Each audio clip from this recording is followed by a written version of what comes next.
May I ask one more thing? Because I've been in AA, I've dealt with like the idea of addiction, and that's not necessarily where my mind goes, because I think I've come to a point, especially through listening to your teachings, where see what those first 12 steps are all about with that. They're on the right track by suggesting that you just stay away from the stuff, because until your cells are not under the influence, you're not going to get hold of the vibrational basis to really move on. So we have no argument whatsoever with what they are teaching. There's just 12 more steps and 12 more steps and 12 more steps, which your inner being will guide you to, and it's so much fun to receive them. just that exciting, visionary, connected magic stuff, is it still going to be there for me? Oh, so much. So much and so much more. Just kind of flow with us. Just softly listen to what we're going to offer you here, and you'll get the sense of what we're talking about. And these will just feel like words for a little bit, but they're words based upon how it really goes. This is the story of thoughts turning to things, and that's the story of magic that you're talking about. It's not magic. It's the natural process of thoughts turning to things. But to peoples who aren't knowing of the creative power of thoughts, then when thoughts are turning to things and the things are just appearing, they think it's magic. But it isn't magic. It's the natural consequence of holding yourself in steady alignment. So this is the best way for you to hear this. Let's say for whatever reason you've been blocking your connection with source, so you don't feel that magic. And we're talking about you and lots of other people. You don't feel that magic. In fact, crappy things are happening all the time. It not only feels not like magic, it feels like black magic. It feels like somebody's working against you. There isn't any of that, but it feels like that. So you decide that you are going to follow this simple offering that we're giving, and you decide you're going to, just for a little while, meditate every day for 15 or 20 minutes. So you manage to sit, you focus upon some sound in the room that requires focus. Esther likes to find the sound of the air conditioner because it's a steady sound, and just isolate it in her mind and just give it her undivided attention. And what she discovers is, by giving it her undivided attention, all other attention just falls by the wayside. And sometimes it takes a little while, because thoughts will come and she focuses on the air conditioner again, and other thoughts will come and she focuses again. So sometimes it takes a little bit, especially if she's really got herself ramped up on something. But eventually she can, usually within a few minutes, she can focus on the air conditioner and stop the other thoughts. And she knows she's done it because simultaneous to the releasing of other thoughts, she feels a physical sensation of relief. It's almost like the feeling that you get with the drugs. It's like a feeling of detachment. So as that feeling of detachment happens, then you're in a state of what we call connection with inner being. You're in the receiving mode now. Now you've already put all of these things that you want in your vibrational reality, in your vortex of creation. So now you're detached from anything that's in the way, because when you stop thought, you stop resistant thought, and when you stop resistant thought, your vibration rises, and when your vibration rises, you're in the receiving mode. So now you're in the receiving mode.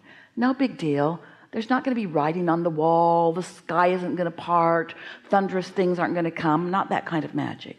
Just an idea of something will occur to you, like you might just get an impulse that you want to go somewhere, maybe to 7-Eleven to buy a lottery ticket, or to get a Slurpee. Just a feeling, and it's a strong enough thought, and it feels satisfying enough that you decide to go do it. And in that process, you meet someone and you just have a really good time, and then another, and suddenly you begin to feel, Esther will say, the magic's here. She can just feel when things are just flowing. It's almost like her feet aren't on the ground, and everyone that she encounters is adding something lovely to her experience. You see what we're getting at? That other day, we'll be very quick about this. She was on an airplane. She was focused upon satisfaction. She was on Delta. She was flying first class. Pretty easy to feel satisfaction, but easy to not feel satisfaction. You can find dissatisfaction everywhere you are too. She was pointed towards satisfaction. She was thinking, I'm so comfortable. And then she adjusted her seat. Oh, that's even better. And then she got out her neck pillow. Oh, I love this pillow so much. And then she thought, ooh, I'm just a tiny bit chilly, just a tiny bit.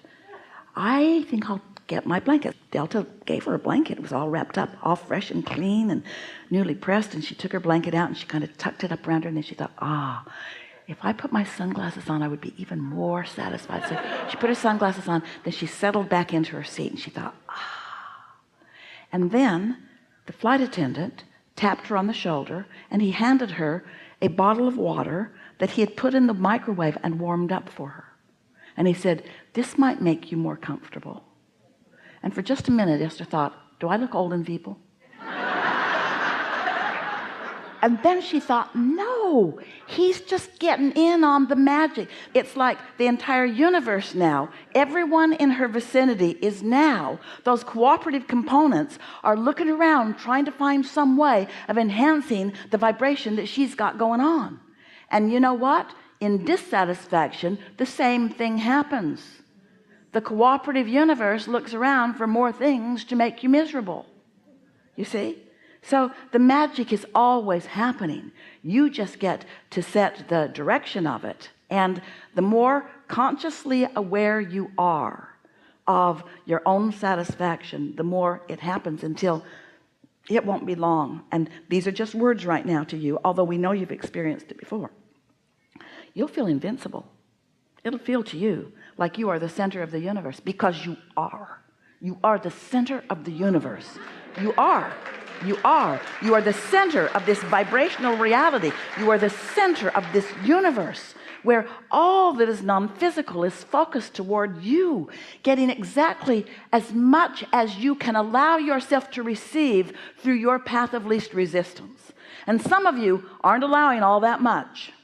Some of you aren't letting it in as well as others till you're under the influence, and then you can't even comprehend what you're letting in.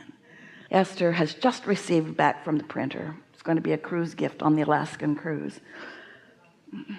She might send them to you.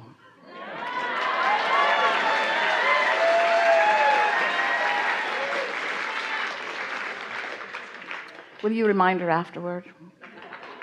She might not listen back and she might not remember because she's under this influence. It's a dash card. It lays on your dash. And you can't read it when you look at it. It looks like something you can't read. When you put it on your dashboard, it reflects onto your dash and it says, under the influence. She thought about a bumper sticker, but she thought it might bring you trouble. So the question is, what influence am I under? Am I under the influence of my source? Under the influence of my vortex? Or am I under the influence of something I've watched on television or some movement that's happening around me? Am I under the influence of satisfying thoughts, or am I under the influence of unsatisfactory thoughts? It really is that simple. We've enjoyed this interaction immensely. Good time for a segment of refreshment.